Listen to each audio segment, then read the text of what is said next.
পৃথিবীতে প্রত্যেকটা লোকই জানে যে সবাই সাকসেস হইতে পারবে না, বাট তাও প্রতিনিয়ত সবাই কাজ করে যাচ্ছে বিকজ তারা ভাবে তারা সাকসেস হইতে পারবে, তারা সাকসেস অ্যাচিভ করতে পারবে। এইটা হিউম্যান নেচারের একটা বেসিক রুল, যে এর সোজা মানে হলো uncertainty equal to addiction.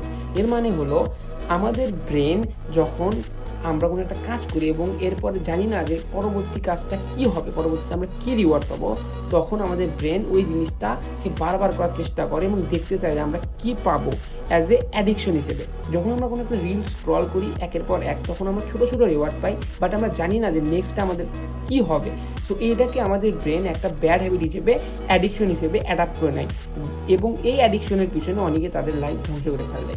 But on the other hand, আমরা যদি এই অ্যাডিকশনটাকেই আমাদের ভালো কাজে নিয়ে আসতে পারি, এই আনসার্টেনিটিকে আমাদের ভালো কাজে, আমরা যে কাজ করতেছি সেই কাজের ভিতরে নিয়ে আসতে পারি এবং চিন্তা ভাবনা করি যে আরেকটু নেক্সট বার, এবার ফেল করছি কী হয়েছে, নেক্সট বার করবো, আরেকটু গেলে হয়তো আমি সাকসেস পেয়ে যাবো, তাহলে আমরা খুব দ্রুত সফলতা অর্জন করতে পারবো।